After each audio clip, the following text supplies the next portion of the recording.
Hey guys, what's going on? Lucky here. So I'm back at the shop. I set some epoxy to do the window felts and stuff on this wagon, and I let them dry overnight. I'm going to have a little more progress on that today, but here's a quick peek of what's up. Mark Gas Rats was here the other day. He rattle canned the heater box right there, blower housing, and even though I'm going to run vintage air and everything will be under the dash or behind the dash, I'm still going to run that box just because aesthetically, I just never really cared for the firewall with just a block off plate on it. So I'm going to run a blower box, probably this one, if not maybe a Chevelle, like a later model Chevelle one. It kind of is a little bit more symmetrical. I don't actually know what that's. I was probably off of a 64. I was over at Muscle Factory the other day. I just asked them if they had one, and they actually had a stock one laying in the back, just needed to be cleaned up and squirted. So that's what I did. I like the contrast. I like the black and the yellow. So with heater box on this side, black windshield wiper motor, and cleaned up steering column and brake master cylinder, I think aesthetically, it'll look cool. Not that it really matters, but you know what I mean. He pointed out to me that these cars, the interior is painted the color of the interior, not the color of the exterior. So, it's a good base coat. I thought it looked cool, and it kind of does. It's shiny, looks okay. But I will most likely be taking the dash pad out, masking everything, and spraying all that sort of semi-gloss or medium gloss black, because the interior I think is going to be black, possibly black and gray or something, just because I like the contrast on the yellow. But right now, this is the big deal. Take these clips off, and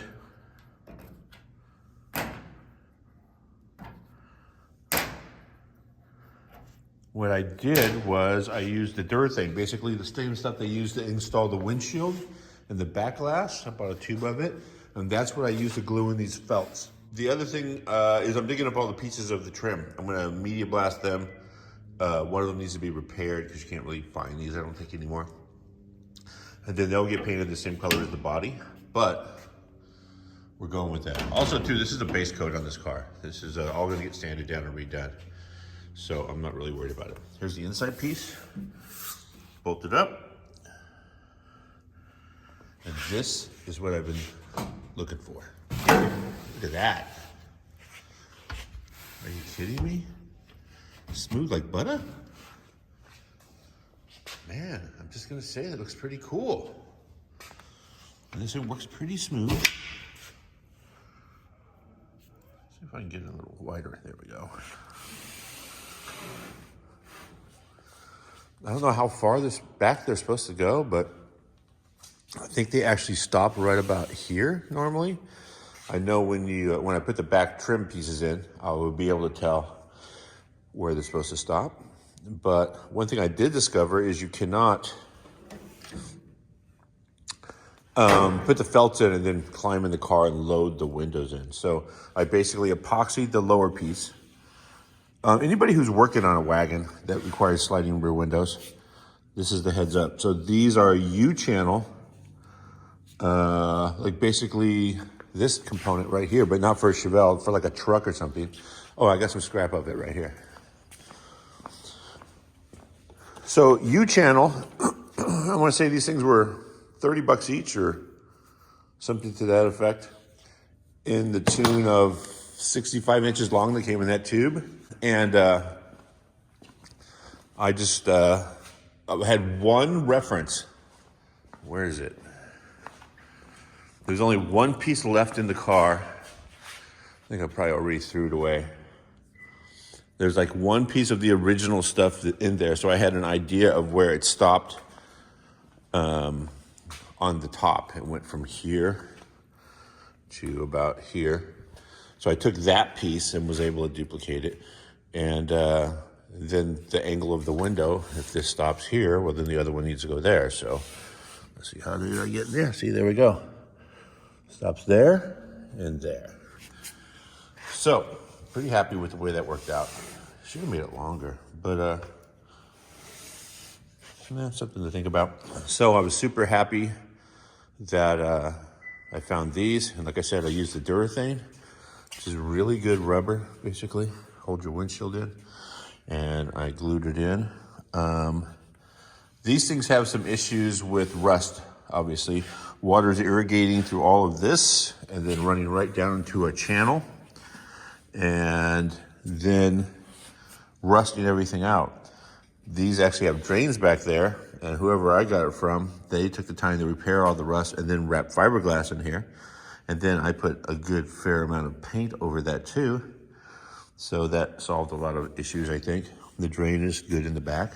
I'll make sure it drains away from the body. But yeah, just gonna say I'm pretty jazzed on this. I still need to, I'm gonna have to grind this one off and try to find more. Yeah, they're probably available. Because this one, it works. It's just as ugly as sin. And maybe I'll clean it off and paint it black. Yeah, closes. Oh, other side. Let's enjoy that goodness one more time. Yeah, see, this one I'm kind of fitting. This is like an unsandblasted trim piece. See if I can do this without knocking them all down.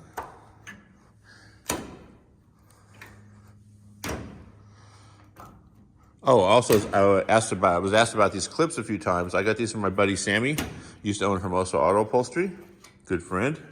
Known the guy for many, many, many years. He passed, and I was, he left a lot of tools to me.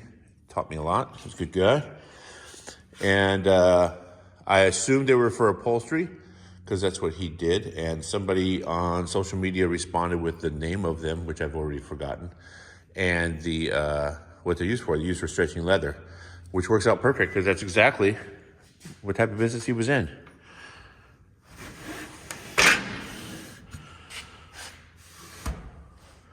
These work nice.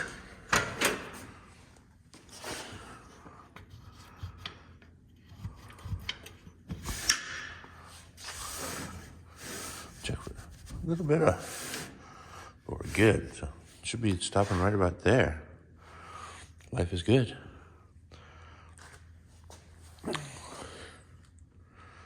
Okay, I'm not gonna lie. I really like the way that looks.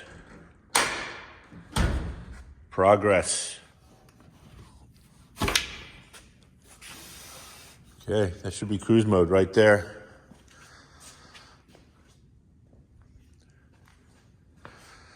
All right, so I think, yeah, I think that's about it for now on the windows. Pretty jazzed on that. It worked out well.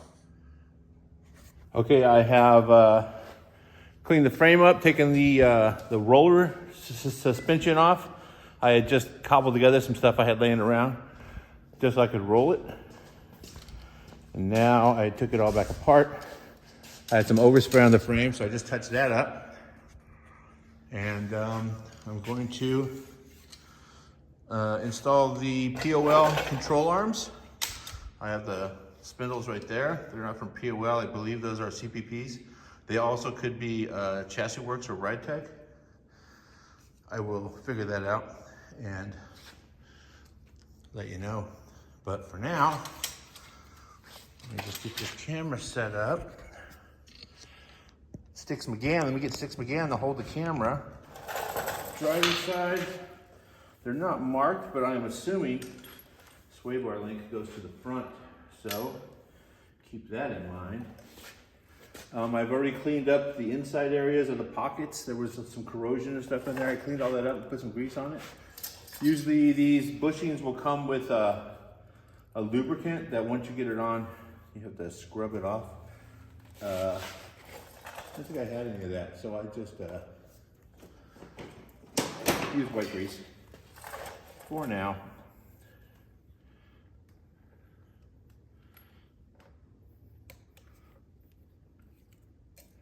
Looks like it has a Delron, or rubber sleeves with Delron shims on the outside. Oh no, it's a, wow. So yeah, it's a press system with a Delron like shim or a, yeah, that's what the zip ties are for. Go figure. A bolt here. Let me get this party ready to go.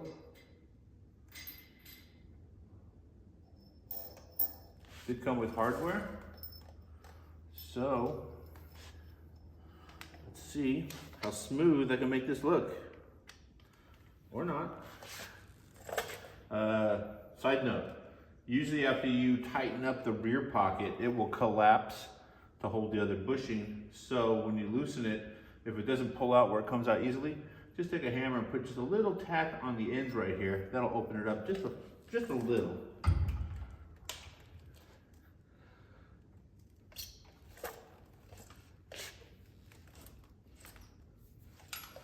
If it doesn't fit, of course. Don't always have to do that.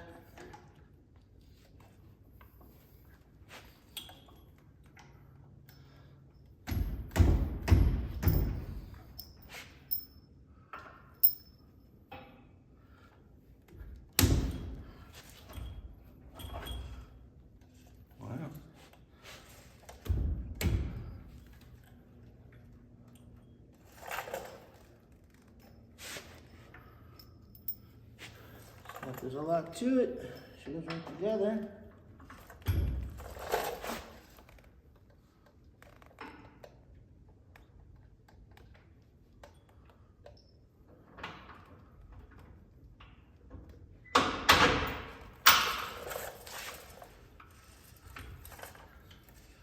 Nice.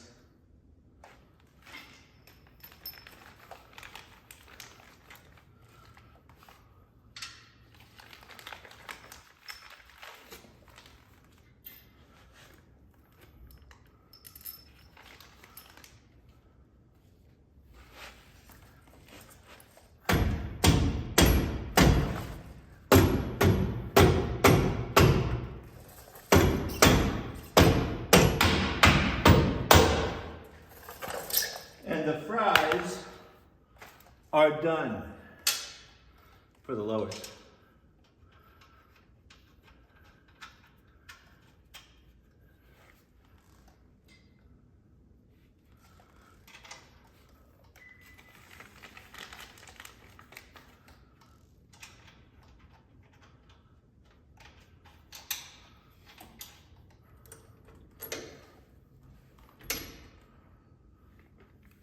Nice.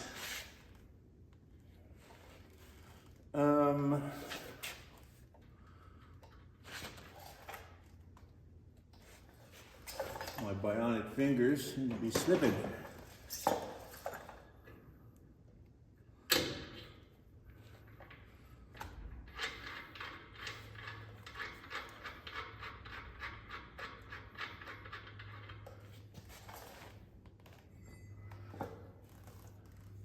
Let me wipe these off. So these spindles were actually, I believe, on my 66, and these are G-force spindles. So I think these are Ride Tech.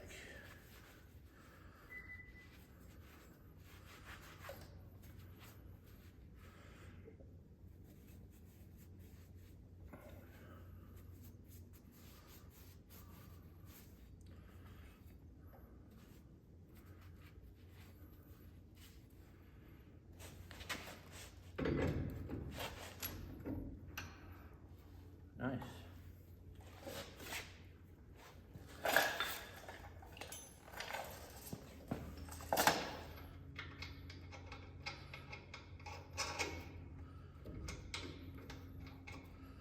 So we'll see how these work. Let me get that upper control arm. You know, one of my concerns was the original bolts that go through here, if they're too long or not long enough for the new upper control arm shafts. And in a package over there was a new set, so thanks for planning that out for me there, POL.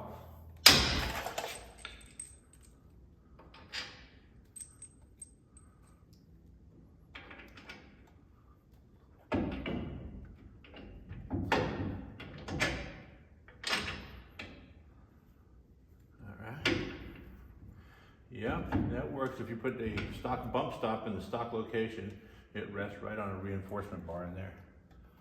So that is cool.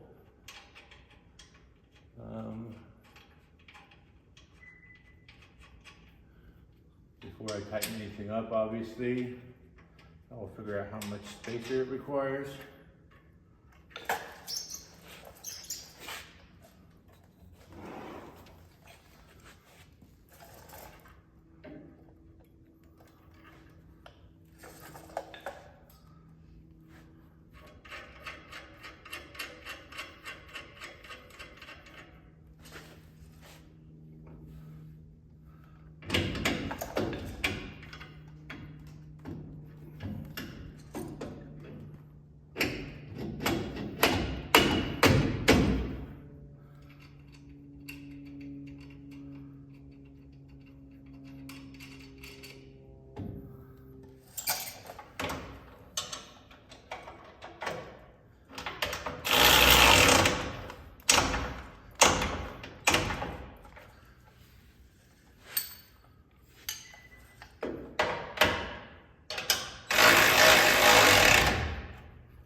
Okay, so I have the Aldan Americans here, and these are the type that the coilover goes in and mounts to the lower control arm, and then the upper part of the spring sits in the pocket inside the frame. So you can put this on pretty much any car without a ton of modification. The only thing is, when you get these lower control arms, they're designed to do a stock shock and a stock spring. So it has some rubber isolators in the bottom, and it has some nuts welded to the pocket where you mount your factory shock, or a shock. The upside, here's a cool little cheat. They only tack these nuts in, because the shock is supposed to load all the way in from the bottom. They just tack them on in two spots. So what I do is screw a bolt into it, put a socket and an extension on, and you just got to move it back and forth about 3 times, and the nut pops right off the control arm. Now you just grind off the little weld spot.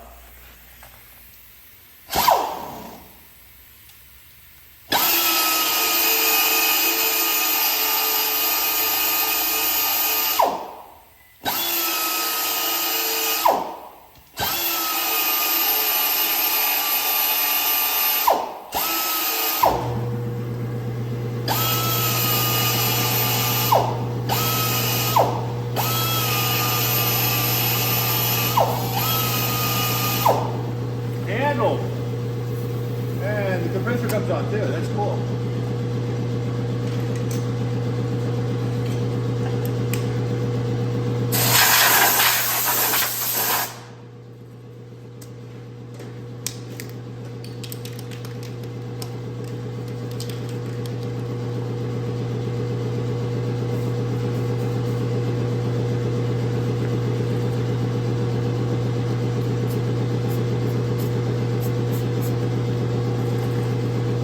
I like this for pretty much everything. Top coat for 415.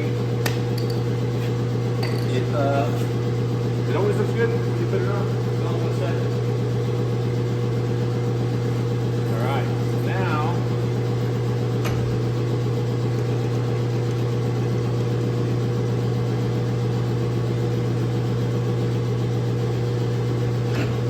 they did say something about opening these holes up too. I brought a 3/8 bolt over it just to confirm.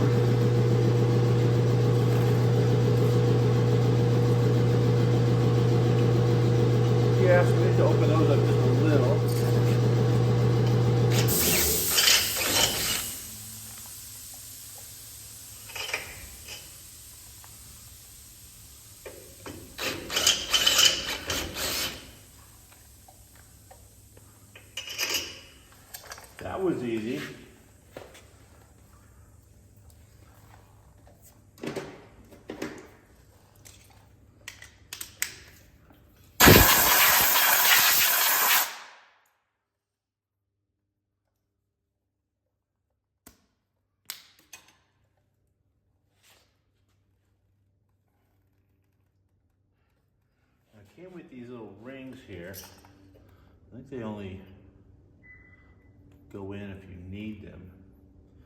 But honestly, I don't see how it could hurt to install them if it doesn't go down low enough.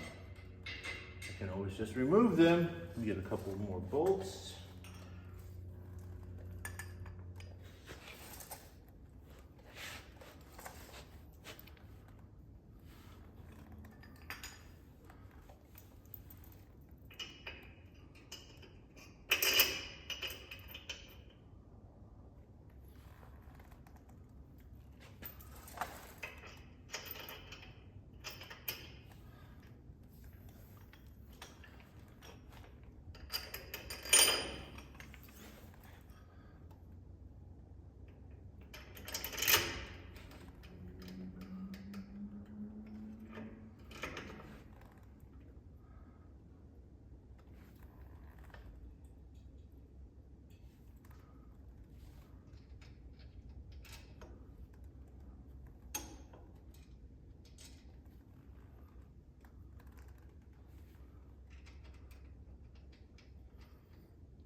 Now, an important part of coilover shocks with aluminum housings or aluminum bodies is anti-seize. Now, the worst part of coilover shocks with aluminum adjustable spanner nuts is anti-seize. Stuff gets everywhere. So, save that for last.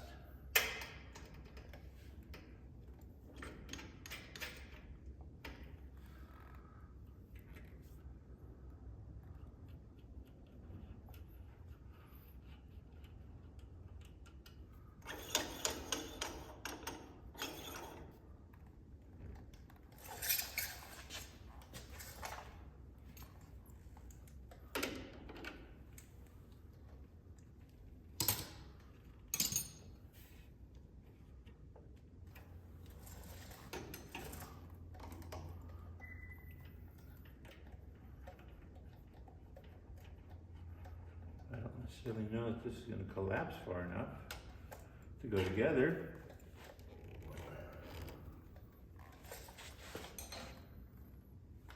Here's the spring. This spring rate is 450 pounds, A450s. Aldan American. Be careful and see if I can do this without making a mess.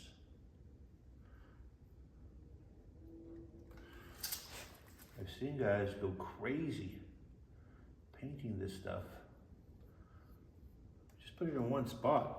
When you spin the nut, it will distribute it where necessary.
All right.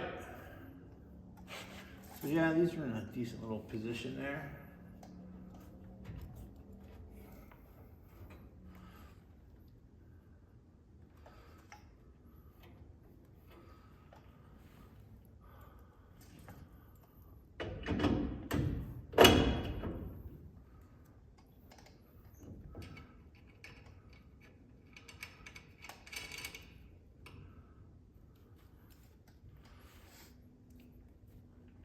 Okay, so that's what we're looking at. Next step is going to be sway bars.